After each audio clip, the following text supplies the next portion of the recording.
오늘 설교가 조금 불편할 수 있습니다. 우리 옆 사람과 이렇게 인사해 보겠습니다. 시험에 들지 맙시다.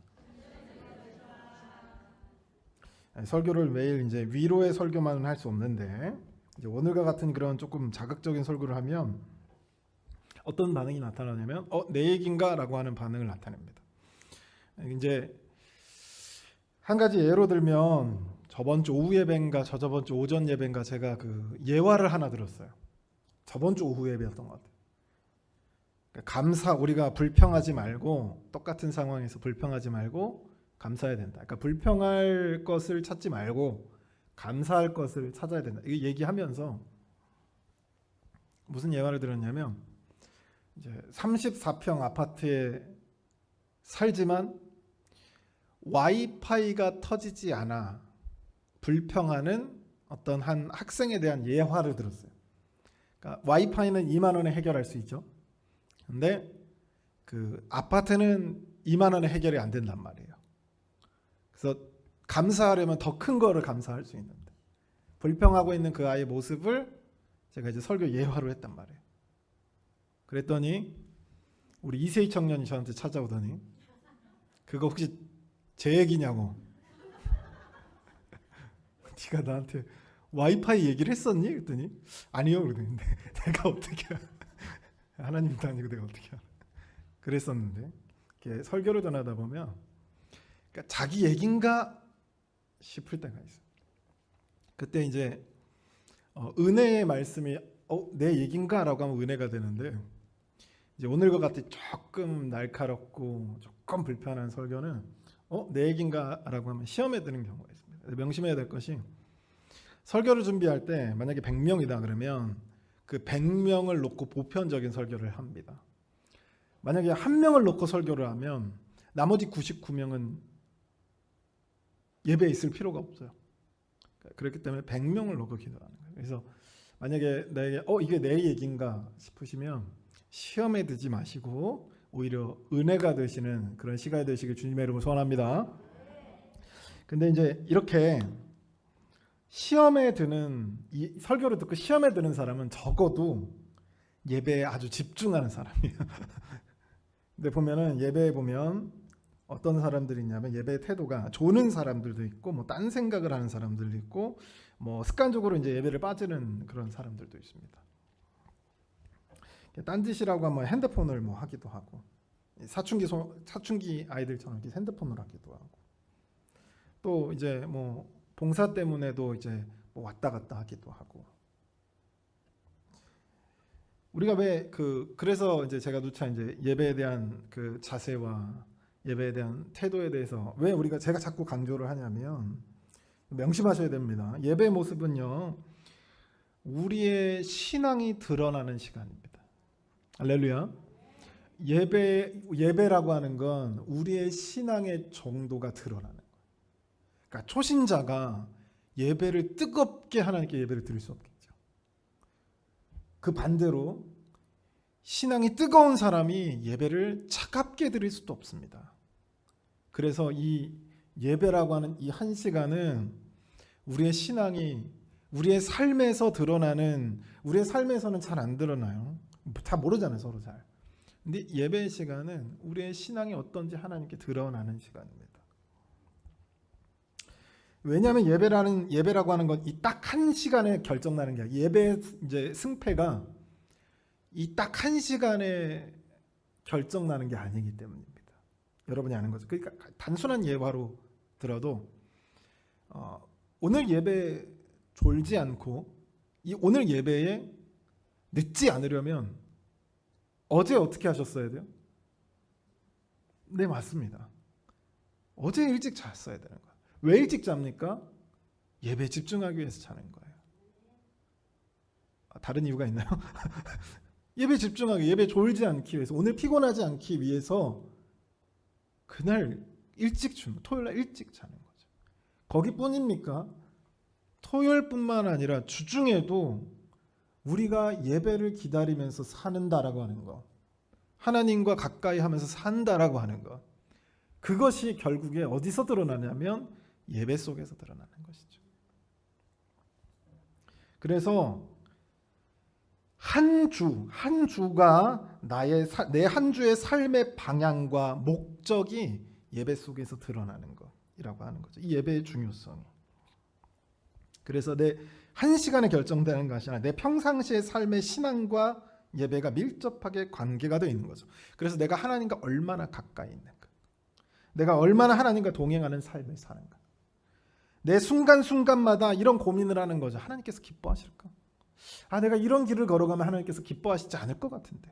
이런 삶에서 이런 고민들, 이런 신앙들이 결국에 쌓여서 예배를 통해서 드러나게 된다라고 하는 거죠.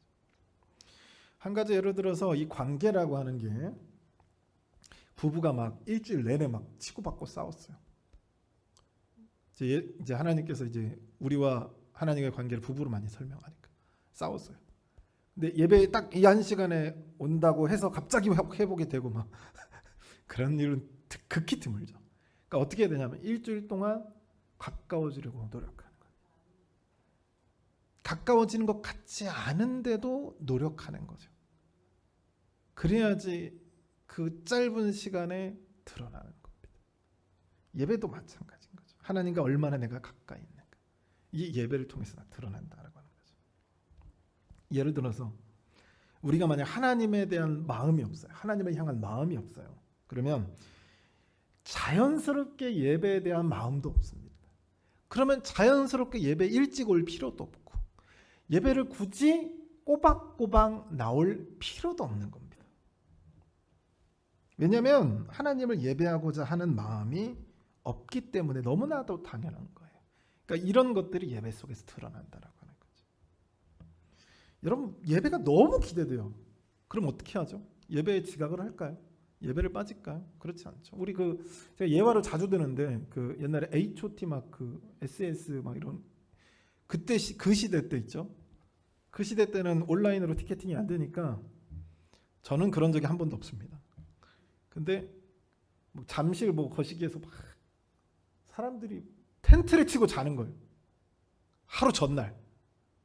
뉴스에 나왔잖아요. 왜 그런 거예요? 그 아이돌의 콘서트가 기대가 되기 때문입니다. 그죠? 저희는 그 정도까지는 아니더라도, 그죠? 우리가 예배에 대한 기대가 있으면 자연스럽게 예배에 늦지 않는 것이고, 예배 왔으면 기도로 시작하는 것이고, 예배 왔으면 딴 생각이나 졸지 않고 집중하는 거죠. 여러분의 자녀들이 어렸을 때는 예배에 대한 기대가 있고 막 율동도 하고 예배에 대한 기대가 있거든요. 아침 9시라고 해도 다 오잖아요. 근데 이놈의 사춘기가 오면 하나같이 다 사탄이 임해가지고 하나같이 다 졸아요. 다 딴짓하거나 핸드폰 하거나 그거 깨우고 그거 집중하기 시키느라고 시간이 다 가죠. 이처럼 하나님에 대한 마음이 없으면 예배에 졸거나 딴짓하거나 딴 생각을 하는 거죠. 이게 당연한 거예요. 하나님에 대한 마음이 없으니까. 여러분, 사람은요 마음이 없는 곳에 정성을 쏟지 않습니다. 내 삶에서 이게 하나님이 원하시는 뜻인지, 내가 이렇게 살아가는 것이 맞는지 아닌 고민조차 하지 않으면, 그런 삶을 살고 있지 않으면, 기도하고 있는 삶을 살지 않으면, 하나님 말씀을 가까이 하고 있는 삶을 살지 않으면 예배 속에서 하나님의 말씀에 집중하기가 매우 어려워집니다. 특히 예배 속에서 이 말씀이요, 여러분 다른 책들 읽어보셨겠지만 성경만큼 어려운 거는 정말 어려워요. 여러분 시 읽어보셨죠? 시편 읽어보셨나요? 신학자들이 머리가 터집니다. 시편 연구하느라고. 그만큼 어려운데 이게 무슨 말이 설교를 하면 이게 무슨 말인지도 잘 모르는 거죠. 그러면 이 사람이 어떻게 되냐면 졸거나 딴짓을 하거나 그렇게 할 수밖에 없는 거예요. 사모함이 없으면. 심지어는 설교를 듣는데 공감이 안 돼. 왜? 그동안에 내가 살아가는 삶 동안 그런 고민을 해본 적이 없어요. 신앙적 싸움을 싸워본다, 믿음의 싸움을 이걸 고민해 본 적이 없는 거예요. 그러니까 성경 속에서 성경 속의 인물들이 여러 가지 어려움들에 봉착한단 말이에요. 그럼 거기서 고민을 하죠. 때로는 쓰러지기도 합니다. 때로는 그 믿음의 싸움을 승리하기도 해요. 근데 그 과정이 공감이 안 되는 거예요. 나는 그렇게 살아보지를 못했으니까. 예를 들면 다니엘이 사자굴에 들어갑니다. 믿음의 싸움을 하고 있는 거죠 지금.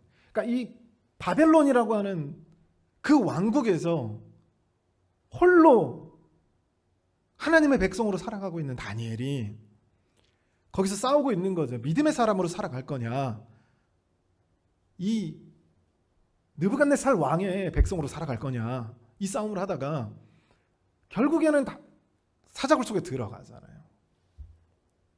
그런데 이 고민을 해보지 않으면 다니엘이 왜 그런지 공감이 안 되는 거예요. 한 가지 예를 들면 자식 새끼 키워봐야 아무 소용없다. 이게 공감이 안 됐거든요. 공감이 안 됐어요. 왜냐하면 저는 너무 훌륭하게 컸다고 생각했기 때문에. 근데 제 아내가 지금 둘째를 낳으려고 지금 낳고 지금 처가댁에 가 있어요. 그럼 이제 제가 이제 새벽기도 나와야 되고 하다 보니까 제 첫째 아들을 케어하기가 어려운 거예요. 그래서 이제 제 첫째 아들을 이제 저희 어머니 집으로 보냈죠.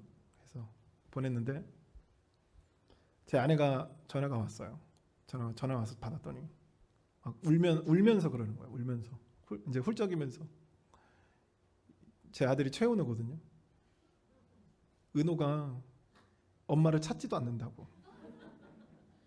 제가 그날 그래서 이 아들에게 홍군형을 내주기 위해서 어머니 집에 들렸죠. 들렸더니 저를 보더니 아는 척도 안 해요. 아빠 사랑해 해야지 했더니 갑자기 막 울면서 아빠 가. 그때 그 머릿속에서 그렇게 어른들이 했던 그 말 자식 새끼 겨워요. 아무 의미 없다. 그때 이제 그게 공감이 돼. 그러니까 내 삶에서 이게 그런 고민도 해보고 그런 경험도 있어야 공감이 된단 말이에요. 근데 성경에 나와 있는 그 인물들이 신앙의 고민들을 하는 장면들이 나와요. 근데 내가 그런 고민을 하고 있지 않으면 공감이 되지 않는 거예요. 그래서 말씀을 전하잖아요. 그럼 어떤 사람은 너무 뜨거워요. 어떤 사람은 울기도 하겠죠. 근데 어떤 사람은 조는 거예요. 공감이 안 되니까. 그래서 예배란 건 뭐냐면 딱 이 한 시간에 결정나는 것이 아니라 삶의 예배라고 하죠. 평상시 나의 삶의 모습과 신앙이 어디서 드러나냐면 예배 속에서 드러나는 거예요. 이게 왜 중요하냐면 무슨 말이냐면 결국에는 예배를 못하고 있다는 게 왜 중요하냐면 결국에는 내가 그리스도인의 삶을 살아가고 있지 못하다는 이야기입니다. 고민을 하고 있지도 못하다는 거죠. 예배할 수 있는 자는 그리스도인의 삶을 살고 있고 그리스도인의 자세를 갖추고 있고 그리스도인으로서의 고민을 하고 있는 거예요. 그래서 이런 사람들은 고난이 닥쳐와도 하나님 앞에 섭니다. 고난이 닥쳐오면 하나님 앞에 서요. 더 뜨거워지고 더 갈급해집니다. 그러나 예배를 하지 못하는 사람은 그리스도인으로서 평상시 삶에서 그리스도인으로 살아가지 못하고 있는 거예요. 그런 고민도 없고 그런 생각도 못하고 살아가는 거죠. 그러다 보니까 이게 왜 중요하냐면 이들에게 고난이 닥쳤을 때가 문제예요. 결국에 이들에게 예배 종말이 찾아옵니다. 예배가 멈춰지는 거죠. 그때 내가 알곡인지 쭉정인지 드러난다라고 하는 거죠. 예배를 통해서. 이 고난 속에서 말이죠. 오늘 마태복음이 그걸 얘기하는 거예요. 마태복음의 상황을 좀 알아야 되는데 마태복음의 상황이 어땠냐면 여러분 바리새파 들어봤죠? 사두개파 들어봤죠? 에세네파 들어보셨나요? 에세네파는 좀 못 들어보셨죠? 성경이 없으니까. 에세네파는 누구냐면 세례 요한같이 광야에서 외치는 자의 소리로 이르잖아요. 그 광야에서 금욕주의적인 삶을 살아가는 사람들을 에세네파라 그래요. 그러니까 유대교 안에서도 파가 있는 거예요. 파가. 우리 교회도 뭐 장로교가 있고 뭐 성결교가 있고 뭐 침례교가 있고 이러잖아요. 이런 것처럼 이 유대교 안에서도 종파가 나눴던 거죠. 그래서 바리새파, 학자들 뭐 이렇게 중심으로 한 바리새파, 그리고 제사장 중심으로 했던 그 사두개파, 갑자기 기억이 안 나요. 사두개파, 그리고 그 금욕주의적인 삶을 살기 위해서 세상과 동떨어져서 광야에서 석청 먹고 메뚜기 먹고 이렇게 사는 이제 에세네파. 이게 대표적인 세 개의 종파거든요. 근데 이게 이렇게 가다가 또 하나가 생긴 거죠. 종파가 뭐가 생겼냐면 그리스도파가 생긴 거예요. 이해가 되셨죠? 근데 이게 이제 유대교와 그리스도교가 나눠지지 않았단 말이에요. 나눠지지 않았어요. 유대교의 한 종파로 인정을 받아서 쭉 가고 있었어요. 그러다가 이제 어떤 일들이 일어나냐면 유대인들이 종교적으로 다른 신을 섬길 수 없잖아요. 근데 로마 제국이 로마의 황제가 그 로마인들은 너무나 당연하게 시민이든 지배를 받던 국가나 민족이든 황제가 섬기는 신은 섬겨야 돼요. 그리고 로마 제국이 섬기는 이제 그리스 로마 신화에 나오면 여러 가지 신들이 나오잖아요. 그 신들을 같이 섬겨야 되는 거예요. 그 문화가 그렇게 돼 있는 거예요.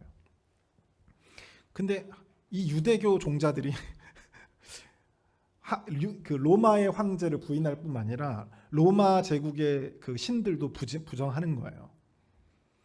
그러면서 이게 자꾸 종교를 종교를 섬기라고 하니까 유대교에서 자꾸 반발이 일어나는 거죠. 그러다가 3번의 반란이 일어나거든요. 유대교에. 결국에 이 로마 제국이 어떻게 하냐면 이들의 근간을 부셔버려야겠다 해서 예루살렘 성전을 부셔버려요. 예루살렘 성전이 부서지니까 성전을 중심으로 하던 사두개파가 몰락합니다. 제사장 필요가 없잖아요. 제 성전이 무너졌으니까. 그들의 지지급반에서 성전이 이제 사두개인이 무너져요. 그 다음에 에세네파는 세월이 지나가면서 없어집니다. 어디를 중심으로 이제 유대교가 돌아가게 되냐면 바리새파 중심으로 돌아가는 거예요. 그래서 바리새인들 중심으로 한 유대교가 돌아가는데 그걸 우리는 랍비 문화라고 얘기합니다. 그래서 우리가 잘 알고 있는 유대교가 랍비를 중심으로 해서 돌아가는 거예요. 그래서 랍비가 성경을 해석했어요. 그거는 진실이에요. 누구도 반박할 수 없습니다. 그죠? 근데 거기서 하나의 종파가 더 있었으니 그리스도교가 있는 거죠. 그 사람들은 랍비가 얘기했다고 해서 이걸 수용합니까? 어떡하죠? 누가 말한 게 진실이에요? 예수 그리스도가 성경을 해석한 게 진실이에요. 그러니까 이게 어떻게 되는 거예요? 그러니까 메인이었던 주류였던 바리새파, 그러니까 이 랍비 중심으로 돌아가는 유대교가 보기에는 이 사람들이 탐탁치 않은 거죠. 그래서 조금씩 박해를 하고 있었는데 하필 로마 제국이 기독교를 박해합니다. 그러니까 왜냐하면 로마 입장에서는 유대교도 마음에 안 들어요. 근데 적어도 유대교는 지네들끼리 놀아요. 그죠? 근데 여러분 기독교는 어떻게 되죠? 아니 사도행전 1장 8절에 그러잖아요. 예루살렘과 온 유대와 사마리아 어디까지? 땅끝까지 복음을 전해야 돼. 그러니까 로마 사람들은 자꾸 복음을 전하니까 자꾸 이 로마 시민들이 기독교화되면서 뭐라는 거야? 로마 황제 신을 부정하는 거야. 그러니까 서로 싸우고 분란이 일어나고 그러니까 로마가 아주 그냥 마음을 먹고 대대적으로 기독교를 박해합니다. 유대교 바리새 유대교는 어때요? 기회다 해서 그리스도교를 출교. 너희들은 더 이상 유대교가 아니야. 그때부터 유대교와 기독교가 나눠지게 된 거예요. 상황이 이해되시죠? 그래서 마태복음에서는 누가 예수님의 대적자로 등장하냐면 바리새인들이 예수님의 대적자로 등장하는 거예요. 그러면서 세례 요한, 그 바리새파 유대교인들이 그렇게 존경에 만지 않던 세례 요한이 뭐라고 얘기했는지 기록해 놓은 거죠. 세례 요한이 스스로 이제 그 사람도 유대교 에세네파라고 하면 잘못된 사람들 오히려 되게 열정적이고 존경받던 사람들이에요. 그러니까 특히나 그때 당시에 세례 요한이라는 사람은 너무나도 유명한 사람. 그래서 어떤 정도냐면 세례 요한이 메시아 아니야? 이 정도로 유명한 사람이에요. 그러니까 모든 유대교인들이 세례 요한을 인정하고 따랐던 사람이죠. 심지어는 뭐까지 했어요? 순교까지 했잖아요. 근데 이 세례 요한이 예수님에 대해서 뭐라고 얘기했냐? 마태복음이 기록해 놓은 거죠. 세례 요한은 뭐라 그랬냐? 나는 회개시키기 위한 세례를 준 거예요. 물의 세례. 근데 내 뒤에 오시는 분은 어떤 세례를 줄 것이냐? 예수 그리스도는 어떤 세례를 줄 것이냐? 성령과 불로 세례를 줄 거다. 근데 여기서 착각하면 안 되는 게 우리가 불의 세례를 성령을 받아서 뜨겁다, 불의 속성에서 막 뜨겁다 이게 아니고 불의 세례는 심판을 가리킵니다. 그래서 그 뒷구절에 보면 꺼지지 않는 불에 태우리라. 그 전에도 보면 불에 대한 심판을 계속 얘기해요. 그래서 세례 요한은 메시아 오니까 회개, 메시아 오니까 회개. 천국에 가까운 심판이 가까운 거거든요. 천국에 가까우니까 회개를 계속 선포했다면 예수님 빵 오시면 이제 회개가 아니라 뭐예요? 심판이에요. 그러면 어떻게 되죠? 생명 아니면 죽음입니다. 그래서 성령의 세례는 생명을 상징하는 것이고 불의 세례는 심판, 죄를 태워버리는 불의 심판을 상징하는 거죠. 그래서 예수님께서 이제 탁 와가지고 어떻게 하냐면 알곡과 쭉정이를 구별한다는 거죠. 믿으십니까? 알곡과 쭉정이가 나눠집니다. 그래서 알곡은 어디로? 창고로. 쭉정이는 어떻게 한다고요? 불로 태워버린다고요. 이 이야기를 하고 있는 마태복음 굉장히 공격적이에요. 그래서 이 타작마당에 알곡과 쭉정이가 나눠지거든요. 타작을 통해서 나뉘는데 그 알곡도 꼭 쭉정이도 결국에는 그 똑같은 고난이에요. 알곡에게는 고난이 이게 아니라 그 고난이 닥쳐올 때 자연스럽게 알곡이 드러나고 쭉정이가 드러나는 겁니다. 그래서 알곡은 남고 쭉정이는 이제 버티지 못하고 이제 드러나서 태워지는 거죠. 이제 이 사실을 왜 마태복음에서 기록하고 있냐면 마태복음 성도들도 잘 몰랐겠죠. 뭐 유대교에 같이 속해 있어가지고 고난이 없었을 땐 잘 몰랐는데 그 교회 성도들이 다 이렇게 있는데 어떻게 되냐면 이렇게 고난이 닥쳐오니까 로마 정부는 로마 정부대로 핍박을 하죠. 유대교에서는 유대교 나름대로 또 출교한다고 핍박을 하죠. 그러니까 여러분 고민을 해보면 그리스도인이에요. 그리스도 교회예요. 그러면 유대교도 우리와 같은 종파 아니야? 그리고 넘어가는 거예요. 그리고 넘어가는 겁니다. 이해가 됐죠? 이거를 이제 성경에서 배교라고 얘기하는 거예요. 넘어가는 거죠. 그러니까 합리화 열심히 그 뇌에서 합리화로 돌려보니까 뭐 유대교나 기독교나 똑같은 거 아니야? 그리고 넘어가는 겁니다. 가만히 생각해 보면 여러분 사도 바울이 이거 한참 전이에요. 이거 로마 정부가 대대적인 탄압을 한참 전입니다. 바울이 사역할 때는. 근데 바울이 그렇게 누차 강조했던 게 뭐예요? 유대교하고 기독교는 다르다는 거죠. 율법의 행위로는 우리가 구원을 받을 수 없고 믿음으로만 구원을 받을 수 있다. 이거 누차 강조하잖아요. 그래서 갈라디아서에 가보면 그렇게 강력한 어조로 만약에 율법으로 구원을 받을 수 있었으면 유대교식 율법으로 구원을 받을 수 있었으면 예수께서 이 땅에 오실 필요가 없었다. 구원을 받을 방법이 있으니까. 그렇게 강조를 했는데도 불구하고 나중에 가서는 어떻게 되냐면 이게 고난이 닥쳐오니까 자기와 합리화를 하는 거예요. 그래서 유대교로 넘어가 버리는 거죠. 핍박을 안 받으려고요. 그래서 자연스럽게 진짜와 가짜가 교회 안에서 나눠진 겁니다.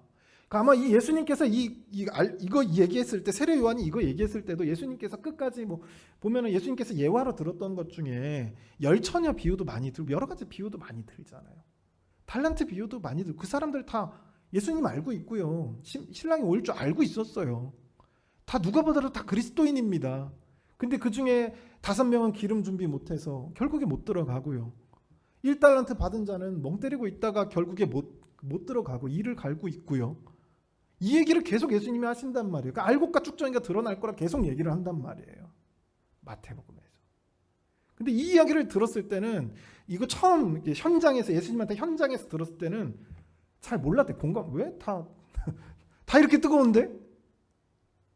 다 이렇게 예수님을 따라가는데? 근데 여러분 제자들 보세요. 어떻게 됐죠? 고난이 딱 닥쳐왔을 때 어떻게 했어요? 버리고 도망갔잖아요. 베드로는 예수님을 저주하지 않았습니까? 그러니까 이런 것들이 그들의 삶에서 드러나면서 현재 자기들이 겪는 상황에서 교회가 유대교로 넘어가는 흔히 말하는 쭉정이와 고난을 받더라도 난 예수 그리스도의 복음 안에 있어야겠다라고 했던 알곡이 나눠지기 시작한 거죠. 이걸 본 거예요. 그래서 이때 예수님께서 이런 얘기를 했구나. 그들도 처음엔 이해를 못했겠죠. 어떻게 그게 알곡과 쭉정이가 나눠지지? 어떻게 구별할 수 있지? 어떻게 나누신다는 얘기지? 이거 잘 이해를 못하고 있다가 드러난 거예요. 저도 이 말씀을 볼 때 좀 이해가 안 되는 부분, 어떻게 알곡과 쭉정이가 구별이 되지? 이거 이해를 못했는데 언제 그것을 부분적으로 조금 이해를 했냐면 코로나가 닥쳐왔을 때였습니다. 코로나가 닥쳐왔을 때. 그때는 우리 교회도 카메라도 없고 카메라가 있는데 그 방송은 안 돼요. 그래서 여러 가지 방송할 수 있는 여건이 하나도 안 돼 있는 상태에서 코로나 다 똑같았을 거예요. 대형 교회들 빼고는 다 똑같았을 거예요. 코로나가 닥쳤을 때, 그죠? 그때 우리가 느꼈던 그 두려움 때문에 두 가지예요. 두려움이 하나는 사회적 질타. 그때 교회 다녔다 하면은 나 교회 다니는 사람이야라고 얘기하기가 좀 어려웠죠.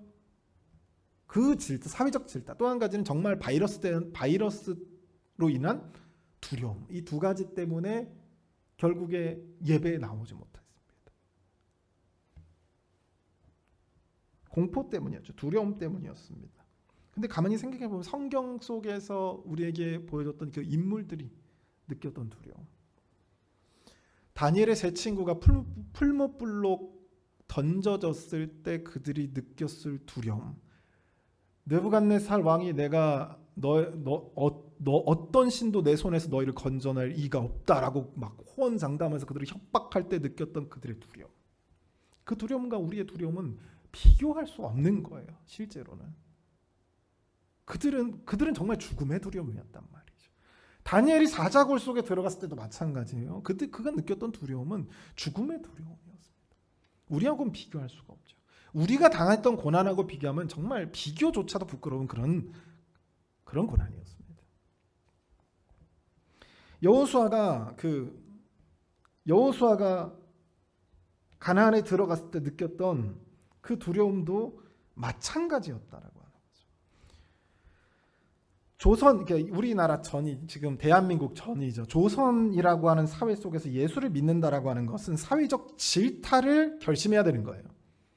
왜냐하면 그 제사 문제 때문에. 그 순간의 두려움보다 우리의 두려움이 더 컸느냐 그렇게 비교하기조차 부끄러운 거죠.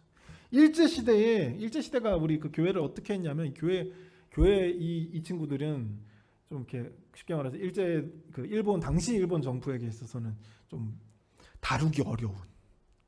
왜냐하면 그 독립운동가 대부분이 다 기독교인이었거든요. 하여튼 그래서 어떻게까지 했냐면 교회에다가 그 교인들이 예배드리러 오잖아요. 그럼 다 가둬놓고 문 막아버리고 혹시 창문으로 이렇게 탈출하면 총으로 쏴버리고 그러면서 불을 태워버린 거죠. 교회 전체를. 그러면서 이제 총구를 들이대면서 그러는 거죠. 너 예수쟁이 아니야. 라고 물어봤을 때 느끼는 그 두려움과 우리의 두려움은 정말로 비교하기에 부끄럽다라고 하는 거죠. 그만큼 우리가 느꼈던 두려움은 작은 두려움이었다. 근데 문제는 뭐냐면 이 작은 두려움만으로도 충분했다는 거죠. 알곡과 가라지가 갈라지는 데 있어서 작은 두려움이면 이것 조그만한 두려움도 충분했다는 거. 그때 제가 깨달은 거. 이렇게 하시겠구나. 할렐루야. 그럼 마지막에 우리가 마지막 날이 다가올 때 예수 그리스도가 오시기 바로 직전에 우리가 당할 고난과 수모와 역경은 여러분 상상하기조차 어렵습니다. 이 세상에 단 한 번도 없었던 일이 일어날 거예요. 그러면 더 명확하게 갈라지지 않겠어요? 사랑하는 성도 여러분, 알곡으로 드러나시길 주님의 이름으로 소원합니다. 우리가 세상을 살면서 실수도 하고 또 신앙적으로 넘어지기도 하고 그럽니다. 누구도 그랬지만 제자들도 그랬던 것처럼. 그렇게 뜨거웠던 제자들, 자신의 삶을 버려서 예수를 쫓아갔던 그 제자들도 두려움 앞에서 예수를 버리기도 했지 않았어요. 그러나 중요한 건 나중에는 마지막에는 어떻게 됐느냐? 누가 보더라도 알곡 중에 알곡으로 죽음도 두려워하지 않는 사도로서 우리가 기억합니다. 그러니까 이 예수님 앞에서 느꼈던 그 두려움보다, 그 예수님께서 십자가로 가셨던 그때의 그 두려움보다 아마 나중에 훗날 사도로서 교회에서 사역할 때 그 로마 정부가 베드로를 죽이려고 할 때 여러 가지 어려움들을 그때 느꼈던 두려움이 더 컸을 거예요. 예수님 때보다. 그럼에도 불구하고 한치 흔들림도 없이 사역을 하는 그 모습을 우리가 기억하지 않습니까? 우리도 그와 같이 되기를 주님의 이름으로 소원합니다. 우리에게 더 큰 고난이 닥쳐오고 우리에게 더 큰 두려움이 엄습해와도 결국 우리의 마지막에는 쭉정이로 드러나는 것이 아니라 알곡으로 드러나기를 주님의 이름으로 소원합니다. 기도하겠습니다. 사랑의 하나님 아버지, 오늘 마태복음 3장의 말씀을 통하여서 고난을 통해서 역경을 통해서 알곡과 가라지가 갈라지는 그 모습들을 우리가 바라봅니다. 하나님, 우리가 결국에는 이 마지막, 우리의 삶의 마지막에는 결국에 알곡으로 드러남으로 하나님께 영광이 될 수 있는 놀라운 삶으로 인도하여 주시옵소서. 이 모든 말씀 우리와 함께해 주실 줄 믿고 예수 그리스도의 이름으로 받들어 기도드리옵나이다. 아멘.